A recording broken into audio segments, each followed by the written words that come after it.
Selamat datang kembali pada video pembelajaran mata kuliah analisis proses bisnis. Saya Abdul Hafid. Pada kesempatan kali ini kita akan membahas topik yang kedua, chapter yang kedua, dokumentasi proses bisnis.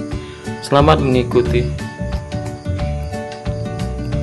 Adapun learning outcomes dari pembelajaran pada topik yang kedua ini adalah mahasiswa mampu untuk menjelaskan dokumentasi proses bisnis. Kemudian dari materi ini diharapkan mahasiswa mampu memberikan contoh dari dokumen proses bisnis. Kemudian outline dari pembelajaran ini adalah memahami tentang proses bisnis, kemudian siklus Deming pada sistem industri, alat ukur proses bisnis, dan yang terakhir analisis sistem atau manajemen.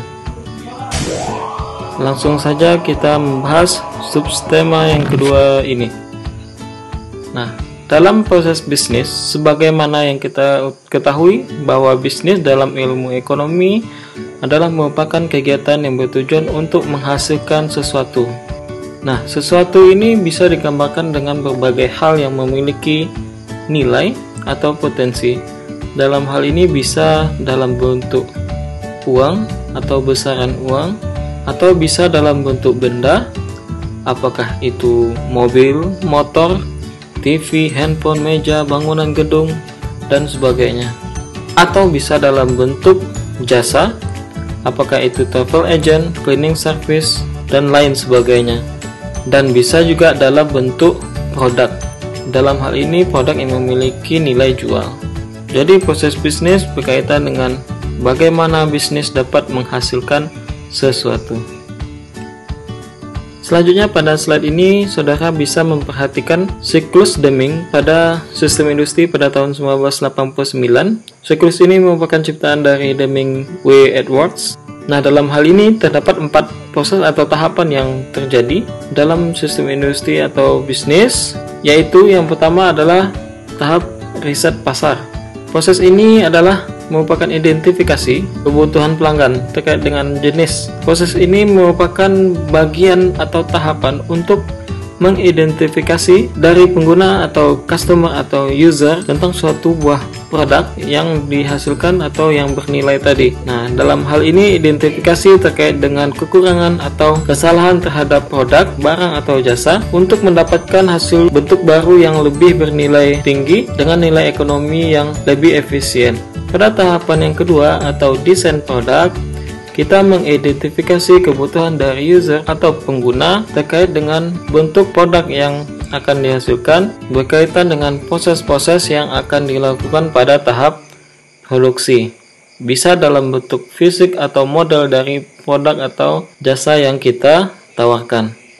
Kemudian pada tahapan yang ketiga atau tahapan produksi, fisik atau model dari produk jasa yang kita tawarkan harus memperhitungkan sistem dalam proses produksi, kemudian pengendalian terhadap proses yang dilakukan atau monitoring, kemudian sistem penjaminan atau kualitas dari produk, dan secara tidak langsung kita sebut dengan sistem manajemen mutu atau quality control product. Kemudian pada tahapan yang keempat adalah ketika produk atau jasa kita hadirkan kepada pengguna harus mencapai tujuan atau spesifikasi yang diinginkan. Kemudian produk itu harus sampai pada waktu yang ditetapkan dan terdapat jaminan terhadap keseluruhan unsur dari produk atau jasa yang ditawarkan.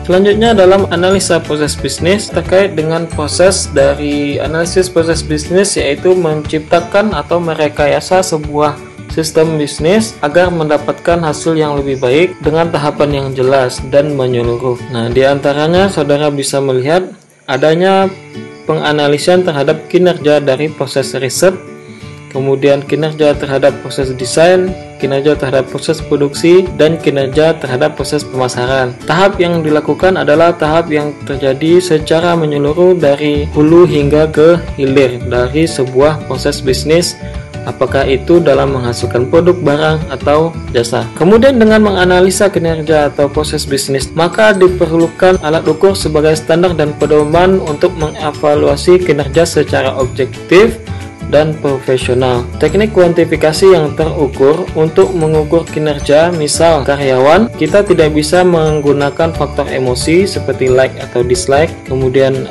judgmental dan unsur nepotisme, karena itu bukan merupakan standar yang bisa kita tentukan terhadap kinerja proses bisnis yang baik. Kemudian kaidah pengukuran produk tidak bisa kita melihat dari produk akhir, tetapi harus dilihat dari standar yang mengacu kepada kaidah yang profesional. Maka alat ukur yang bisa kita gunakan diantaranya kita melihat dari supplier, kemudian ada kompetitor, stockholder, regulatory, dan customer. Dengan menggunakan alat ukur ini, maka kita dapat melihat kinerja proses diukur dari output atau luaran dari proses yang terjadi. Demikian pula proses bisnis diukur dari input, tetapi kualitas output tidak dipengaruhi secara langsung oleh proses input itu sendiri, tetapi banyak faktor lain yang bisa terlibat. Di antaranya adalah inputan pada business environment, pada umumnya terkait dengan supplier, kompetitor, stockholder, regulatory, dan customer. Kita contohkan ketika kompetitor meningkat dengan jumlah yang cukup tinggi, maka kita perlu meningkatkan kinerja dari supplier sehingga menghasilkan dinamika bisnis yang sejalan atau seiring. Selanjutnya, analisis proses bisnis terhadap sistem atau manajemen. Dalam hal ini kita dapat menganalisis berbagai macam hal, di antaranya ada Renstra, sistem manajemen mutu, sistem monitoring, sistem reward atau punishment, sistem pengembangan karir, sistem informasi, pengelolaan IT atau IT governance, dan masih banyak hal yang lainnya. Nah, pada bagian ini saudara diminta untuk mencari pengertian atau pemahaman mengenai Renstra, apa itu sistem manajemen mutu, dan seterusnya. Demikian untuk presentasi pada subtopik yang kedua ini. Diharapkan saudara menggali lebih jauh mengenai bagaimana dokumentasi terhadap sebuah proses bisnis. So see you for next meeting.